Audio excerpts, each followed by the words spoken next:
Hello and welcome to my channel. In today's video, we will be discussing about the major types of landforms on the surface of the earth. The first major landform are the mountains. We all are aware of mountains. Mountains also have their own stages of formation. They are born, they grow old, and then they die, which is a very slow and a very long process. Geologists and scientists they collect evidences of mountain formation when the tunnels are constructed along the mountains or when they are quarrying or mining which is done on the mountain cliffs as well as on the river valleys. From there, evidences and proofs are collected can give us information about mountain formation.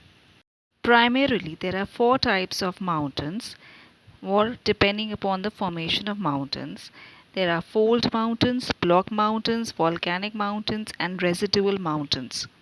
The first type of mountains are the fold mountains that have been caused due to tectonic plate movement. So they are massive folds or ridges of earth movements which are caused because of folding. These types of mountains are caused due to wrinkling of the earth when two plates they converge with each other or they move towards each other. In between the two plates, all the residual matter they basically fold and they create fold mountains. In these fold mountains, the risen part or the upfolds are called as anticlines and the downfolds are called as synclines. These folds they also lie parallel to each other or they form ridges. And most of the mountains on the earth's surface are basically fold mountains which have been caused because of the tectonic plate movements. The fold mountains had been formed at different time periods, therefore some of them are old fold mountains and some are new.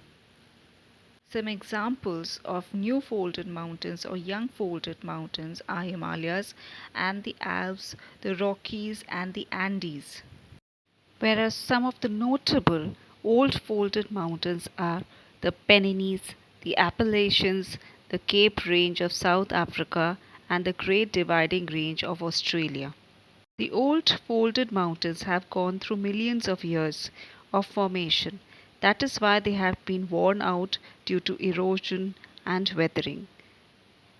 Therefore, the old folded mountains are much shorter and more stumpier in height as compared to the young folded mountains. Next type of mountains are the block mountains or they are also called as horsts. Block mountains are formed when the two plates they diverge or they move apart from each other and there is a fault that is created in between. Now a mass of land is risen or is pushed up between two parallel cracks or faults on either side, and this risen block of land is called as a block mountain or a horst. The sunken piece of land which is in between two block mountains is called as the rift valley. These mountains have very steep slopes but they have got flat topped. Such type of block mountains are found along the Black Forest of Germany and bordering around France in the Rhine Valley. The next type of mountain are the volcanic mountains. So it is very easy to understand and to identify a volcanic mountain.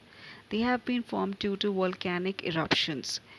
They are a result of the accumulation of all the volcanic material which are ejected from a volcanic eruption. These mountains have been formed in those areas where a volcano must have been active at some point of time. A volcanic eruption is caused when two plates they move apart from each other or diverge. At this point of time a vent is created which is a passageway through which the molten magma rises to the surface and forms lava. This happens from the asthenosphere, which is a liquid state of molten magma inside the Earth's crust. Some of the examples are Fujiyama in Japan, Kilimanjaro in Tanzania, Africa, Mount Vesuvius and Etna in Italy. Most of these mountains are found along the Pacific Ring of Fire or those regions where there are active volcanic eruptions. And the last type of mountains are subjected to a lot of erosion and weathering over the time period, and they have been worn out. They are called as residual mountains. These mountains have been exposed to various agents of erosion like the rainwater, frost, or glacial water, running water, or wind. They seize away the size of the mountains. The softer rocks, they get easily eroded away, leaving behind the hard rocks. Such an example are the Catskill Mountains of New York.